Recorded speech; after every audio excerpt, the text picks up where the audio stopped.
विदर्भ महाराष्ट्रातून वेगळा होणार का? बावनकुळेंच्या विधानाने अधिवेशनात राजकीय वादळ.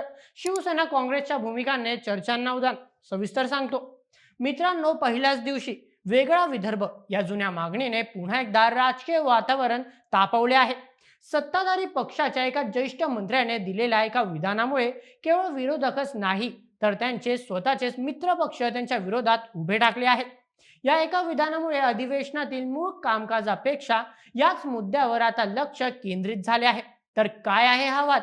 कोणाची काय भूमिका आहे आणि या मागणीमागे राजकारण काय आहे? चला सविस्तर जाणून घेऊया पूर्ण प्रकरण आजच्या व्हिडिओमध्ये. नमस्कार, मी नील सोनार. तुम्ही पाहत आहात बोल एम. विधिमंडळाचे अधिवेशन सुरू असताना सत्ताधारी पक्षाच्या मंत्र्यांनी एखादी भूमिका अधिकृतपणे पक्षाची असल्याचे जाहीर करणे हे अत्यंत महत्त्वपूर्ण मानले जाते. राज्याचे मंत्री आणि भाजपचे ज्येष्ठ नेते चंद्रशेखर बावनकुळे यांनी नेमके हेच केले.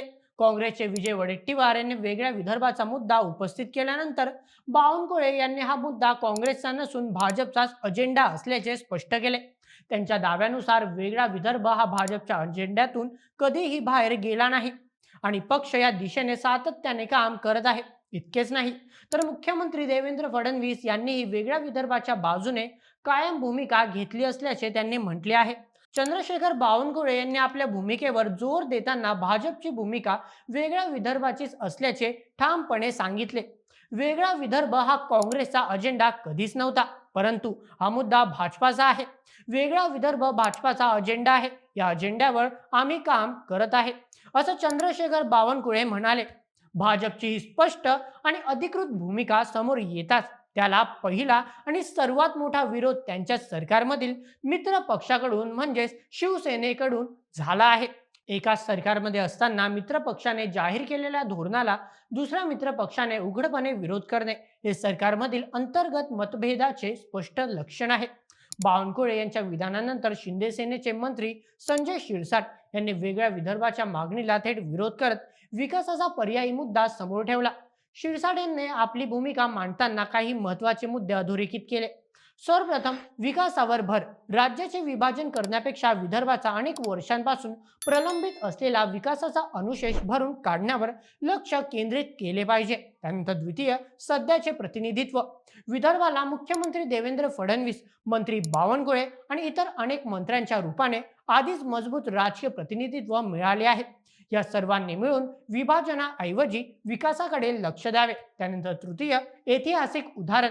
पूर्वी वेगळ्या मराठवाड्याची ही मागणी झाली होती, मात्र केवळ राज्य वेगळे करून विकास होत नाही हे समजावून सांगितल्यावर ती शांत झाली. तोच दृष्टिकोन विदर्भासाठीही ठेवला पाहिजे. संजय शिरसाट यांच्या मते सर्वांनी मिळून एक संघ आणि प्रगत महाराष्ट्र घडवणे हेच अंतिम ध्येय असले पाहिजे. भाजपचा अजेंडा चालित दृष्टिकोन आणि शिवसेनेचा विकासाला प्राधान्य देणारा दृष्टिकोन यातील ही मूलभूत वैचारिक तफावत सत्ताधारी आघाडीतील घंघर्षणाला अधोरेखित करते. अशा प्रकारे सत्ताधारी आघाडीतच या मुद्द्यावरून दोन भिन्न मतप्रवाह निर्माण झाले असतानाच विरोधी पक्ष असलेल्या काँग्रेसने मात्र याच मागणीला एका वेगळ्या सामाजिक दृष्टिकोनातून पाठिंबा दिला आहे. काँग्रेसने विदर्भाच्या मागणीला केवळ भौगोलिक किंवा प्रशासकीय मुद्दा न ठेवता त्याला सामाजिक न्यायाच्या लढाईचे स्वरूप दिले आहे. विधानसभेतील काँग्रेसचे गटनेते विजय वडेट्टीवार यांनी वेगळ्या विदर्भाची मागणी अधिक आक्रमकपणे मांडताना सत्तेच्या समीकरणावर बोट ठेवले आहे. वडेट्टीवार यांच्या मते विदर्भात दलित, आदिवासी आणि ओबीसी समाजाची संख्या प्रचंड मोठी आहे, मात्र राज्याच्या सत्तेत या बहुजन समाजाला कधीच योग्य वाटा मिळालेला नाही. या समाज घटकांना सत्तेत न्याय आणि योग्य प्रतिनिधित्व मिळवण्यासाठी वेगळे विदर्भ राज्य होणे आवश्यक आहे. जोपर्यंत या बहुजन समाजाला सत्तेत थेट सहभाग मिळत नाही, तोपर्यंत या भागाचा विकास खुंटलेलाच राहील. विजय वडेट्टीवार यांनी ठोस उदाहरण देत म्हटले की विदर्भाचे मुख्यमंत्री असूनही येथील तरुणांना आजही नोकरीसाठी पुणे, मुंबई किंवा हैदराबादची वाट धरावी लागत आहे, जे विकासाच्या दाव्यातील फोलपणा उघड करते. वडेट्टीवार यांनी सध्याच्या सरकारवर सडकून टीका केली आहे. राज्यातील कायदा सुव्यवस्थेची स्थिती कुव्यवस्था बनली असून मुख्यमंत्री विदर्भाचे असूनही त्यांचे लक्ष महाराष्ट्रापेक्षा दिल्लीकडे जास्त लागले आहे, असा थेट आरोप त्यांनी केला आहे. त्यांच्या मते मुख्यमंत्र्याचे मंत्रिमंडळावर वर्चस्व नाही, मंत्रिमंडळावर मराठा समाजाचा प्रभाव अधिक असून त्यामुळे विदर्भाच्या हिताचे निर्णय घेतले जात नाहीत. त्यांनी महाज्योती ओबीसी, सारथी मराठा, बाटी अनुसूचित जाती आणि तारटी अनुसूचित जमाती या संस्थांना मिळणाऱ्या निधीतील तफावतीचा मुद्दा आकडेवारीसह मांडला. त्यांच्या मते राज्यात 40 ते 45% असलेल्या ओबीसी समाजासाठी महाज्योती 300 कोटी, तर त्याहून कमी लोकसंख्या असलेल्या मराठा अनुसूचित जाती जमातीसाठीही तेवढीच तरतूद आहे. लोकसंख्येच्या प्रमाणात ही मोठी तफावत असून हा ओबीसीवर अन्याय असल्याचे त्यांनी म्हटले.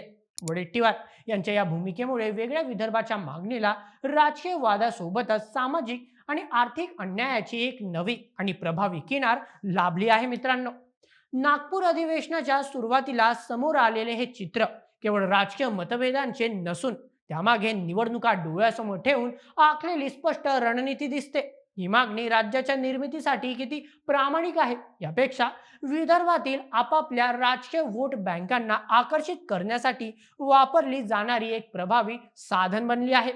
भाजप वेगळा विदर्भ हा आपला मूळ अजेंडा असल्याचे सांगून विदर्भवादी मतदारांना पुन्हा एकदा साथ घालत आहे.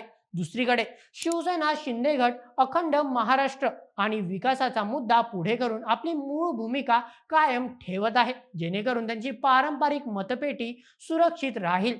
या दोन भूमिकांमध्ये खरा डाव टाकला आहे तो काँग्रेसने या मागणीला सामाजिक न्यायाचे स्वरूप दिले आहे.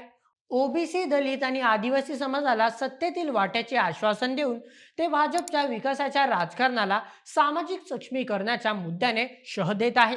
हा काँग्रेसचा भाजपच्या पारंपरिक मतपेटीला छेद देण्याचा एक धूर्त प्रयत्न आहे.